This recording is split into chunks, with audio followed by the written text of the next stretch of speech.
Happy Monday. Welcome to Breaking Points. As you saw, no overhead shot because there's nobody in the studio, although the crew is holding down the fort there. So today I'll be joined later in the program by comedian Dave Smith. We're going to start.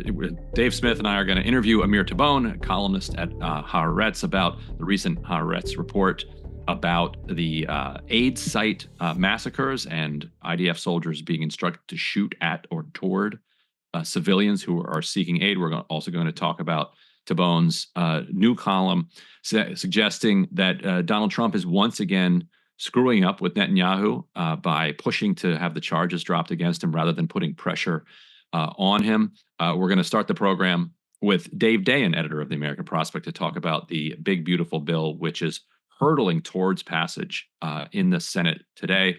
We're also going to talk about the reaction over the weekend to Zohran Mamdani's win by Democratic elites. Hakeem Jeffries saying he's not willing to endorse him as of yet.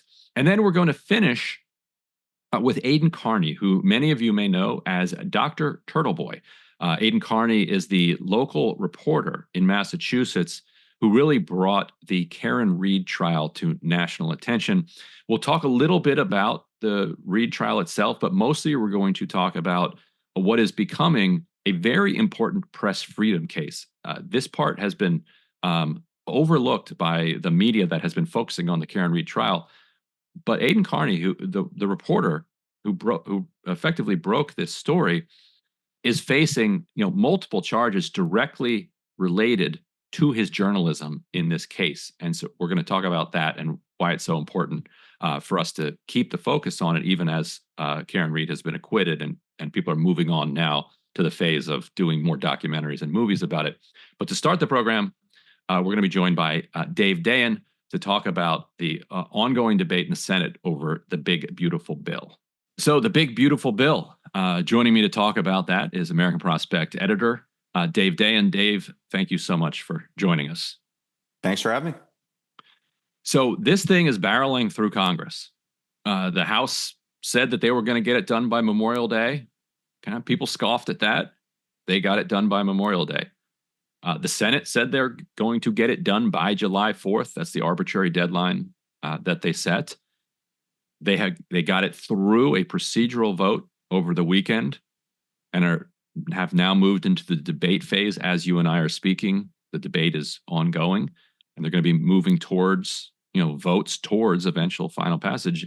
Any moment now. Like this train has far left the station, is about to pull into the White House unless something calamitous happens between now and then.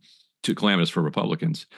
So let's unpack some of the objections to this bill that Republicans are putting forward, and then talk about what this thing means. So let's start with A6. This is Tom Tillis, who announced right around this time that you're seeing him on the floor that he's not going to run for re-election for Senate in North Carolina after Trump got ticked with him and said he was going to recruit a primary challenger to him. So here's Tillis talking about some of his objections to the bill.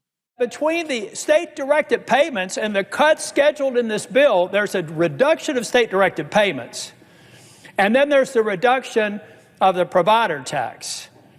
They can't find a hole in my estimate. So what they told me is that, yeah, it's rough, but North Carolina's used the system. They're going to have to make it work. All right. So what do I tell 663,000 people in 2 years or 3 years when President Trump breaks his promise by pushing them off of Medicaid because the funding's not there anymore, guys? When the White House managers advising the president are not telling him that the effect of this bill is to break a promise. And the last time I saw a promise broken around health care, with respect to my friends on the other side of the aisle, it's when somebody said, if you like your health care, you can keep it. If you like your doctor, you can keep it. We found out that wasn't true. That made me the second Republican Speaker of the House since the Civil War, ladies and gentlemen, because we betrayed the promise to the American people. 2 years later, 3 years later, it actually made me a U.S. senator, because in 2010, it had just been proposed.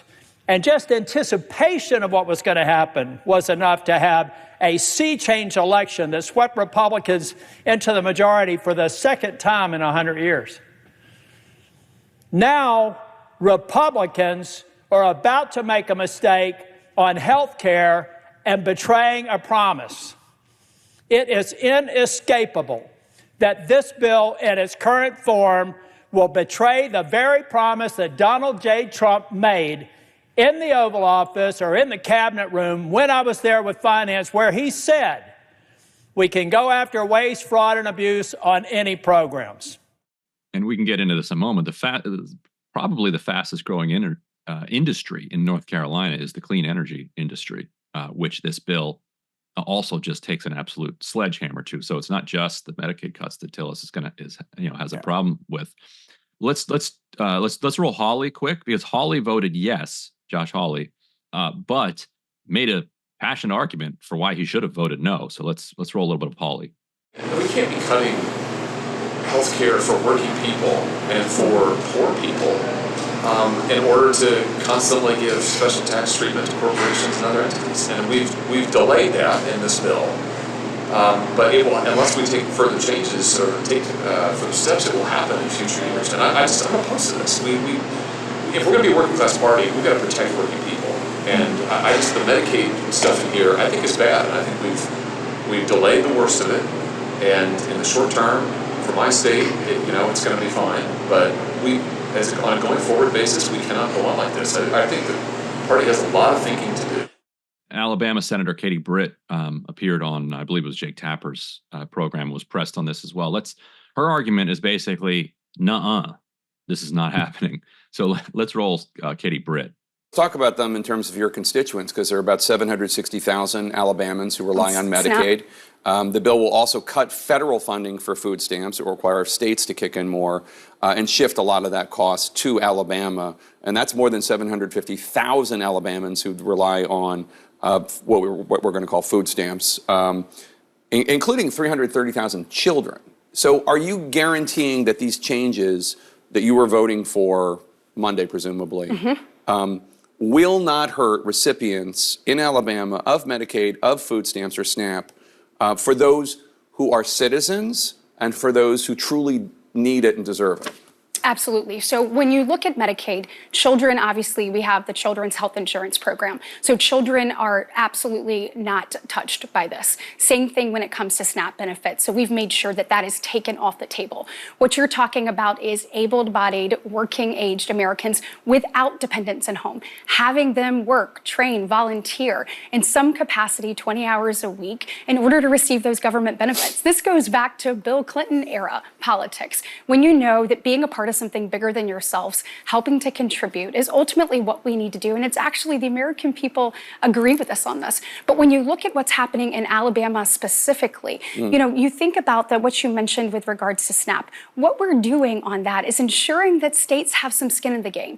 If you have an error rate that is down below 6%, which Alabama is about a percentage point, a little bit over that, above that, we will have time. We have several years to make sure that we get that percentage point down. And I have every faith and belief that we will.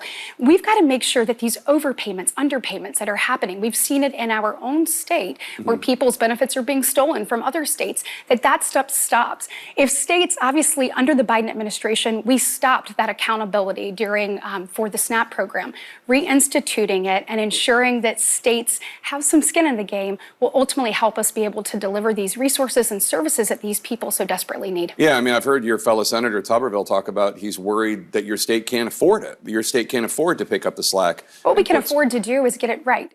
All right, Dave. So the Medicaid cuts are the debate really zeroes in on the work requirement that is being put into place here. There's a lot more going on than just a work requirement, because I think for the Republicans thought that by talking about the work requirement they would win a public debate, because people, a lot of people are like, all right, hey, it's not so much to volunteer or to make sure you're trying to work if your state's going to give you this benefit. There's a lot more going on, and Tillis alluded to a lot of it there.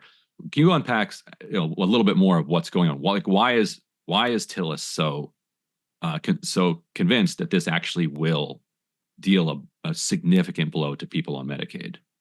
Well, I forgot my bolo tie today, but I'll try. Maybe we can Photoshop. I thought you had to be in. from New Mexico to wear a bolo tie on the Senate floor. But when you're retiring, you do whatever you want. All bets are off. Yeah. Okay, so what Tillis is talking about are two things that the Senate bill added, the Senate version of this bill. One is provider taxes, and the other is state-directed payments. These are both ways in which states get additional resources to fund their Medicaid programs.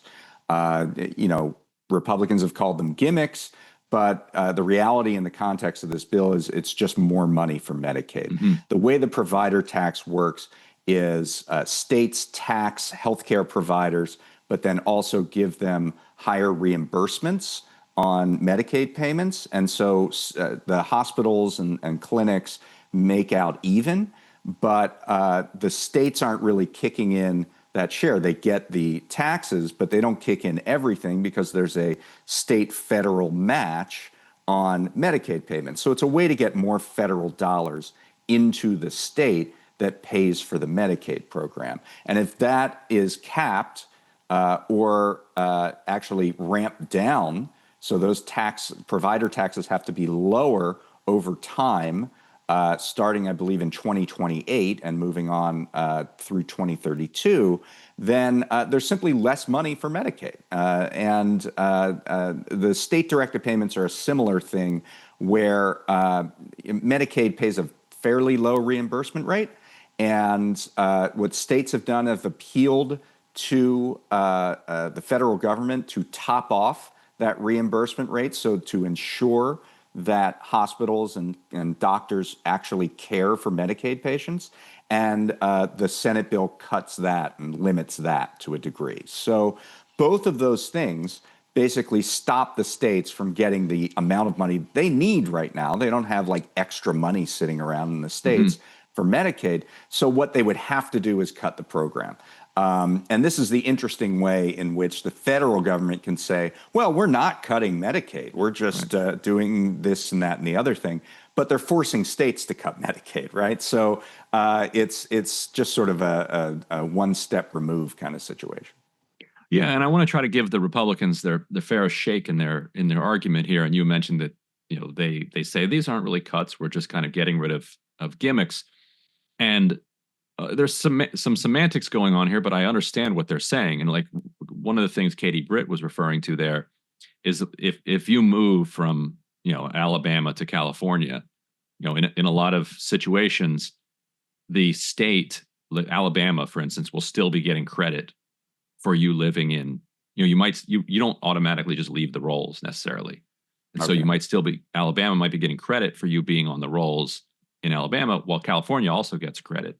And so the federal government on some level is double paying. It's like paying California and paying Alabama to treat the same person. So what they're saying is we're going to cramp down on that. But what it leads to, well, we don't know how frequent that is, but what then it leads to, it's just less money for Alabama then. And so the reason why they're getting less money is almost besides the point, because they've been counting on it for many years. That's this correct. Is just how the system runs. They've built their Medicaid program around the expectation that this money comes in. That it's going to be pretty stable. Right. And the other thing in the bill, and it's not just work requirements, but changes to Biden-era enrollment efficiencies that were put in by rule. The entire idea here is to make it harder to sign up for Medicaid. I mean, once again, the idea is, oh, no, we're not cutting the program, but we're just going to make it impossible to get it. It's the example is in the pre-Obamacare days, the insurance office would be on the 7th floor and there would be no working elevator. So no sick people could actually get to the insurance office to enroll for insurance. And it's a similar kind of thing. They're just making it harder to sign up for Medicaid.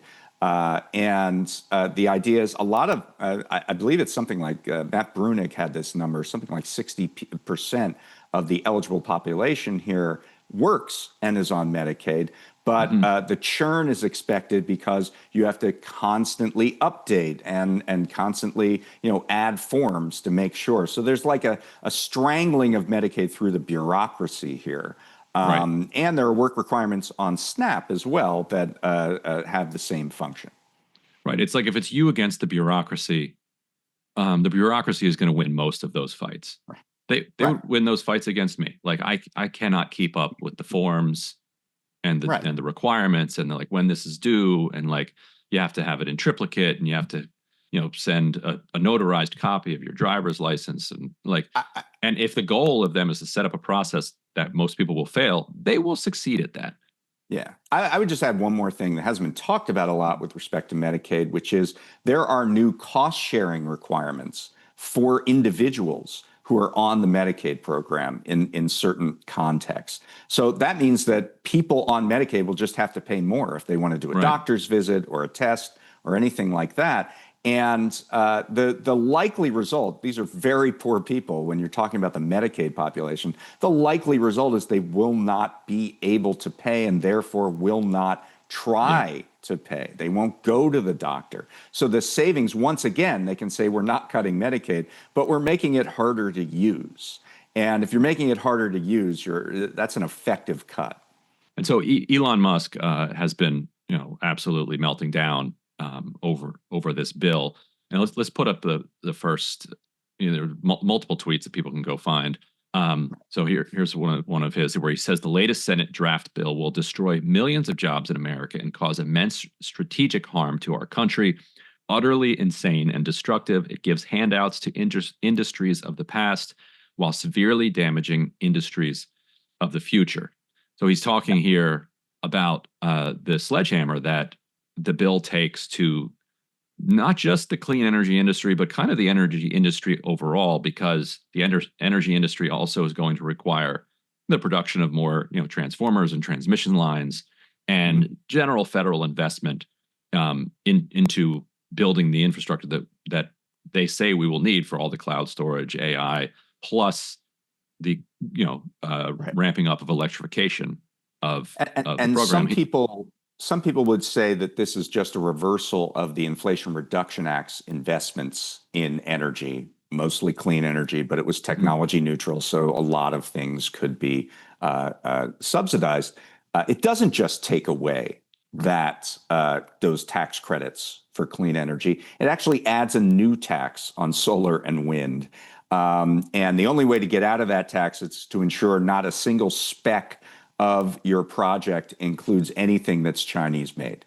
And this is kind of an impossibility right now. It would require complete change to supply chains, which maybe is something we should do, but is not something we can do in the time period scheduled because the tax would kick in 2027, and that's 2 years away. And so I've heard energy experts describe this as a total kill shot for wind and for solar. In the meantime, there is a new tax incentive production tax credit for metallurgical coal, the kind of coal that's used in steel. There's a tax break on big oil that was stuck in by Oklahoma Senator James Langford that is for domestic drillers, mostly based in Oklahoma, who would be exempt from the alternative minimum tax for corporations that Elizabeth Warren put into the Inflation Reduction Act. So it would mean that domestic oil drillers might not have to pay any taxes at all. And there's also the only tax credit from the IRA that it not only maintains but expands is a tax credit for biofuels, which is basically ethanol, the use of corn and soy to make fuels, which studies have shown is actually worse for the environment than if you would use gasoline because it's such an immense land use. So this completely upends the energy market in the U.S. We already have strains on the grid because of data centers, because of increased demand. And not only will this likely raise electricity rates, but there is a very strong likelihood that you will get blackouts more often because of this bill. Let's put up A4 real quickly, and I want to dig in on your point there. This is again another Elon Musk tweet where he's elevating somebody else who said like by 2030 China could have the ability to produce enough solar and storage infrastructure each year to match the entire electricity generation capacity of the United States. Context there, of course, being the AI race and the tech race between the U.S. and China, and energy being the most important fundamental input. So you could imagine our strategic decision makers, if given the choice, and they're now forcing the choice upon themselves of powering AI and storage and cloud, or powering your home, Right. they're going to choose powering the AI and the cloud storage, and you are going to get a blackout. And I don't think people have really internalized the likelihood of this. As somebody from California who's a little closer to the edge of the energy debate, tell us a little bit about why we may wind up in this world where the richest country in the world is going to kind of foist rolling blackouts on itself. I mean, it's a simple demand situation, right? We currently are at the limits of demand that we have for energy. And with this rollout of more data centers, more of the components used in AI, that's going to require a massive amount of electricity, meaning demand is going to go up. And if demand goes up and you don't have the supply available, they're talking about, oh, well, we'll build nuclear. There really is no schedule for more than maybe 1 or 2 nuclear plants to be built in the next decade. It's just not a quick acting kind of situation. And whereas you could continue the massive increase in solar in particular that we've seen over the last couple of years. Basically, something like 80 to 90% of all the new electricity generation that has been installed over the last several years is from either solar or battery storage.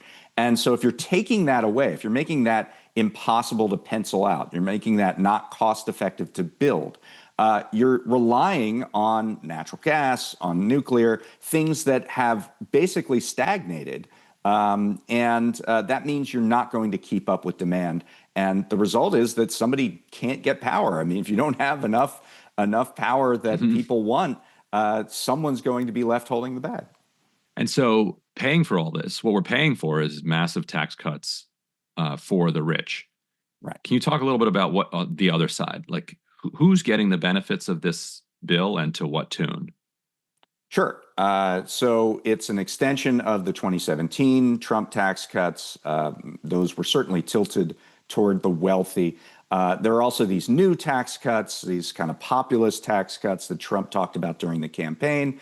No tax on tips, no tax on overtime. Yeah. No tax on overtime. There's an alleged no tax on Social Security, but it has nothing to do with Social Security. There's a temporary boost to the standard deduction if you're over the age of 65. There is also, and the Senate added this, a number of business tax cuts that are being made permanent in this bill on research and development and business expensing and things like that. So, you put that all together. There's also an increase that effectively repeals the estate tax. I mean, the increase now, the threshold for actually having to pay the federal estate tax is so high that you're effectively eliminating any family or estate from having to pay it. You know what they're putting it at? It's something like 30 million, I think. It's a pretty extreme number. 99.99%. There are all kinds of tricks that are done. I mean, if you're holding this, you still have the step up in basis. So if you're holding all of your assets in stocks and equities, and when you die, you step up to the level that it was at, and you don't pay an additional tax on that. So I mean, there's a whole host of ways to game the system, and now it's not as hard to game. Right. So basically, you put these all together, and by the way, all of those tax cuts are much more expensive than the spending cuts that have been put in to offset it. Congressional Budget Office came out and said $3.3 trillion, and that's before interest expensing, is how much this bill would cost. The way that the Republicans get around this is through a gimmick known as the current policy baseline. And my understanding, that may have already been voted on by the time we're talking, because that was going to be the first thing to be voted on in the vote-a-rama here on the Senate floor. The current policy baseline says that, if the current policy is these Trump tax cuts, these individual tax cuts, if we extend that, that doesn't cost any money, because it's just keeping the same system that we have in place now. If you used a current law baseline, which says those expire at the end of the year, and you have to pay to fund those tax cuts, it would be $3.8 trillion. This is why you'll hear Republicans say, actually, this bill saves the federal government $500 billion, because they're waving a magic wand around the Trump tax cuts and say those don't cost any money. Yeah. And it's actually important because the budget reconciliation rules dictate that this bill would be out of compliance and unable to pass under these rules if they didn't use the current policy baseline. So if you give me $20 today, that costs you $20. But if you give me $20 every day forever after that, that doesn't actually cost you anything. I mean, the good analogy is that the analogy is that Democrats, should they get a trifecta again, could pass the Medicare for All for One Day Act, right, which would cost 1 day's worth of Medicare for all. And then the next bill after that would extend it for 10 years and say, hey, it's just current policy today. So I guess that's okay. Unfortunately, reality is a thing. Right. But I guess we'll see whether we have to deal with that or not. Dave Dayen, editor of The American Prospect, thank you so much for joining me on Breaking Points. All right, thanks. Hey, if you like that video, hit the like button or leave a comment below. It really helps get the show to more people. And if you'd like to get the full show ad-free and in your inbox every morning, you can sign up at breakingpoints.com. That's right. Get the full show, help support the future of independent media at breakingpoints.com.